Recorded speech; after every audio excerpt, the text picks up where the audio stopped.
Okay, today we're going to learn how to use Destiny. It's the library card catalog. Lets you search for books, put books on hold, and even write reviews.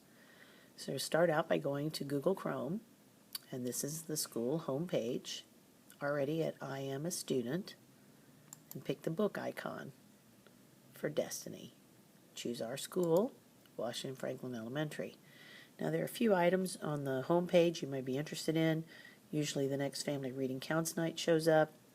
There are also quick links to teachers that have asked me to add their Google Site links here, as well as some subscriptions, BrainPop, BookFlix, that kind of thing. There's a link to the public libraries card catalog, as well as state nominees for Mark Twain's and Show Me's this year. And there's also a link to Scholastic's Reading Counts quiz list. Now you can view the card catalog as a guest, but in order to build a list or make a recommendation or put a book on hold, you need to log in, and that's in the upper right hand corner. Now you will log in just like you do everything else. First and last name, no spaces, followed by your graduation year, and then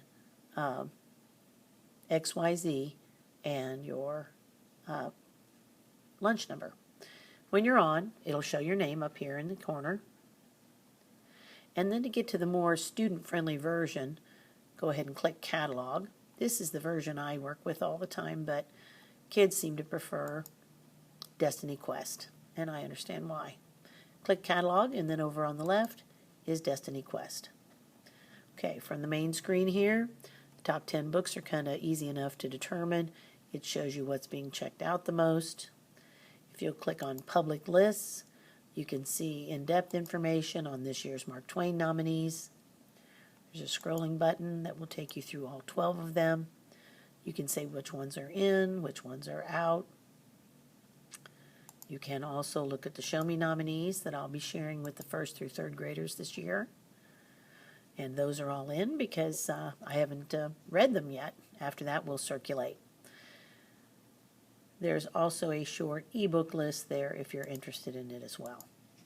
New arrivals are just the last 15 books that were added to the card catalog. So if you're saying, I just want to read something new, then this might be the place you want to look. When you click on it, you're going to get a little update about the book, summary of what it's about. Please note the call number here below, as well as it shows you that it's in. Underneath here, you've got quick quiz information. Not 100% of Reading Counts quizzes show up in Destiny, because if the quiz is written after we've purchased the books, then it's not updated. But many books it does show up this way. You can see if it's qualified for any awards, and you can also do book reviews. Granted, we only do book reviews if you've actually read a book, and then you can, I guess I'm going to get on one that I can actually do a review on. Let's go back to the Mark Twain's real quick. Okay, you can see there's a couple been made already on Dorco the Magnificent. When you do reviews, you can click on Add Review, and you may either choose stars, or you can type up a review of your own. If you're going to do that, make sure that you actually say something about the book. To take the time to say, this book is good, is not really informative. So, as you can see, the ones that are here, Dorco the Magnificent is an awesome book. It is basically about his life. It's pretty sad at the end. If you read the book, you'll find out why. So it tells you a little bit about the book, and you see the star rating that the student gave them. One of my favorite features of Destiny is this part right here. It tells you that if you enjoyed the book that you have read, then others that you might enjoy as well. So there are some Wimpy Kids here, as well as Double Fudge, Big Nate, and Friends. Okay, now let's look at the search features. Searching is what most kids are into. Okay, you go to the top here, you can search by author, title, keyword, or subject, which are very close together. Let's imagine you want to read something on dragons, which of course are fiction, so there is no Dewey Decimal nonfiction category for those. And when we do that, we have 108. That's a lot of books to look through, and you probably don't have time to do that. So you can narrow your search over here on the side. And you have some choices to make there. You can choose reading level, which is by grade. So if you're in younger grades and you don't have a Lexile number yet, you can choose that. Maybe you're in first grade and you want to see what you've got from first grade to second. And you click apply and you can see your list is down to 11 now. A lot easier to sort through. Okay, Baby Dragon is out, so no need to look for that one. This book, of course, is in. If you want to find the book, you can take a piece of paper and a pencil from the little table in the lab.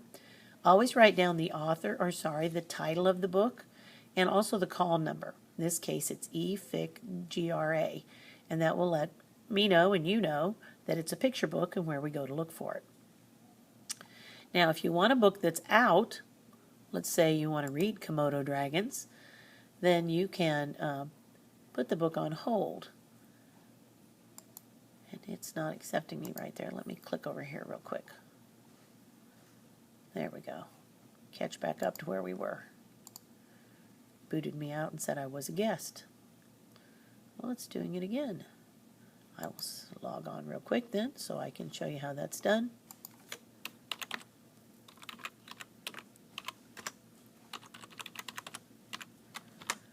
Okay, now we're in.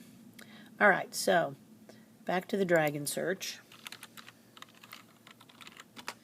Let's say the one I wanted to read is currently out. Oops, I lost him right there. He is. When it opens up, then there's a box right there that says hold it. So if that's a book that I want to read when it's returned, I can click hold it, and when it comes in, I'll actually get a message that says it's on hold for whatever student placed that hold. You can do 2 holds at one time. They're only good for 2 weeks, so if you don't get your book within 2 weeks, it will expire and you need to put a new one on there. All right, this is where we can actually see the reviews a little bit better, so I'll show you that real quick. You can use a star rating, which is what I would recommend for the younger students, and this is where you write your comments if you're an older student. Okay, so Quest Home just takes you back to the main page. My Info will show you what books you have checked out. When I click on it, my account doesn't come up with any because I don't have any books checked out. Typically, a student should show what books you currently have. So if it's the weekend and you can't remember what you have, it's time to return your library books, you can log on and check that out. You can also see if you have any books on hold, which is what I just did. And my list we're going to get to in just a minute. So that's the way My Info works. Advanced search is primarily only used by my older students, and the feature that they tend to use is down here at the bottom. And sometimes they're looking for a reading counts book in a certain point level, which of course never your goal. You should be reading for interest, not because how many points it is, but let's say you have 95 points and you're trying to get to 100 and you want a 5-point book. So you can make the point value range, what I just did, 5 points, and then search. And there are 100 books. So we looked at reading level, where you can limit it based on what grade you're in. This time you might want to try Lexile, and all the 3rd and 4th graders have those from taking them back in the spring, and we will be doing that again in a couple weeks. So let's imagine your Lexile is 500. Typically, your independent reading range is 100 points below and 100 points above.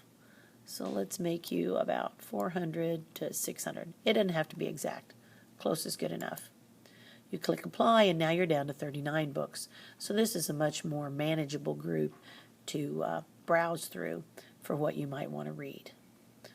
Okay, so that's advanced search, and of course, like I said, those were all 5-point books.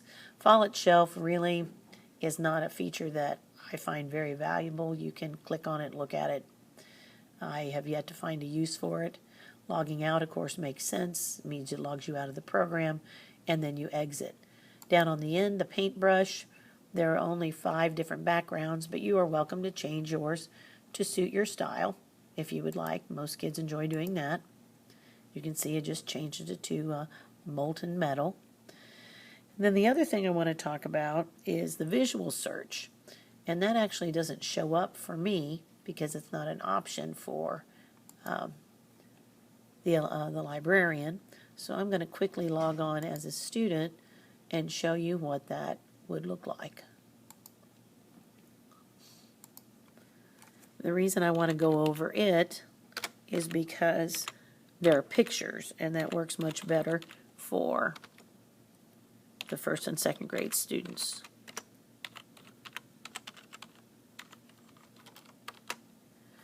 Okay, so we'll get back to where we were. Destiny Quest. Okay, and you can see now next to the advanced search button, it has visual search. And it's pretty self-explanatory. There are pictures here. We have animals, famous people, history, sports, all those things. And when you click on them, there's another layer inside. So when you click on sports, there are more books there. Okay? So I think that about covers everything I wanted to go over with you today. If you have any questions, of course, ask me. And I would encourage you to use it and spend a little time thinking about books that you really want to read. The only other thing I want to talk to you about is the list category.